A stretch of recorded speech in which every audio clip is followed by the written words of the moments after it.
मित्रवर्ग, आज इस चैनल के माध्यम से एक महत्वपूर्ण विषय पर चर्चा की जाएगी।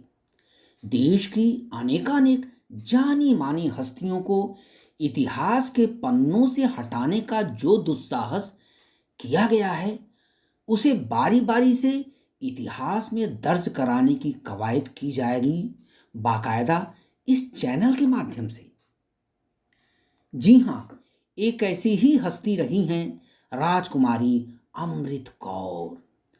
आप अपने दिमाग पर जोर दीजिए, शायद अमृत कौर जी आपकी यादों में धूमिल सी शक्ल के साथ प्रकट हो जाएंगी।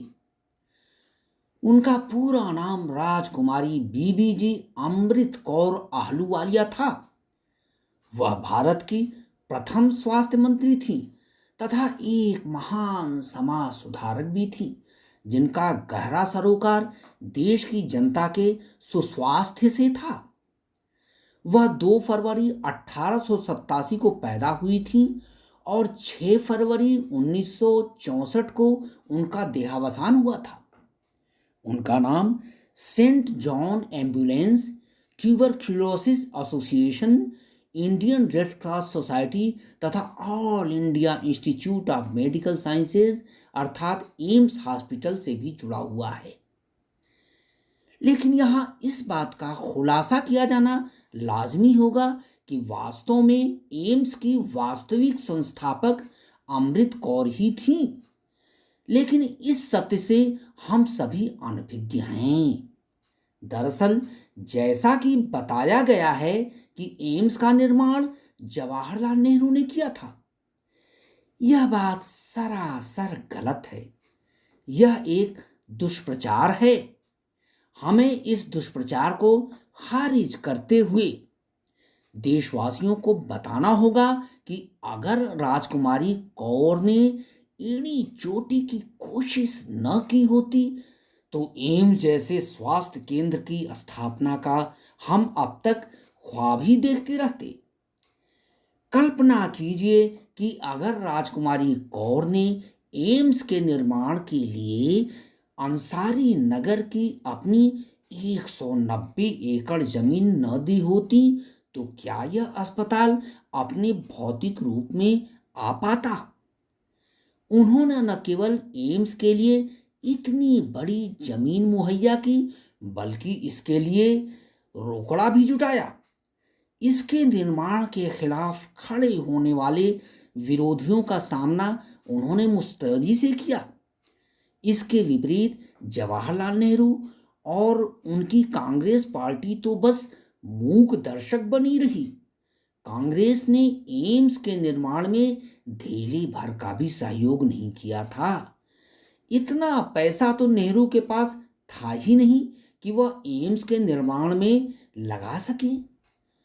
राजकुमारी कौर ने एम्स के लिए विदेशों से भी मदद की गुहार लगाई और कई देशों ने मदद भी की। यदि कांग्रेस चाहती तो बेशक इसके निर्माण के लिए देश के धन्ना सेठों से पैसे इकट्ठा करवा सकती थी, पर उसे तो बस नाम कमाना था। यह भी उल्लेखनीय है कि साल 1956 में इससे संबंधित अधिनियम के पारित होने में नेहरू और उनकी पार्टी ने कोई सहयोग नहीं किया था। वास्तव में जन स्वास्थ्य के मुद्दे पर तो कांग्रेस की नीति हमेशा ढुलमुल ही रही है। एम्स से संबंधित फाइल को प्रोसेस करवाने के लिए भी राजकुमारी कौर को बड़ी मशक्कत करनी पड़ी थी, क्योंकि नौकरशाह की चाल बहुत निराशाजनक थी।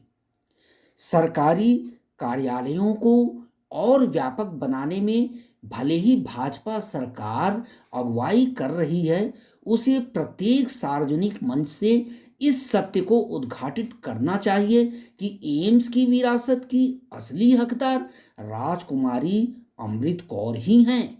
और इसके लिए अगर राजकुमारी कौर को भारत रत्न से भी नवाजा जाए तो यह सम्मान उनकी इस भीमकाय उपलब्धि के सामने बहुत बौना होगा।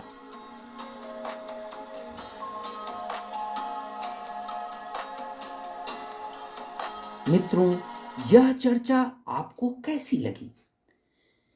ऐसी ही चर्चाओं से भविष्य में भी दो चार होने के लिए आप इस चैनल को सब्सक्राइब कीजिए और इस वीडियो पर अपनी टिप्पणियां भी अवश्य दीजिए। कृपया इसे लाइक भी कीजिए।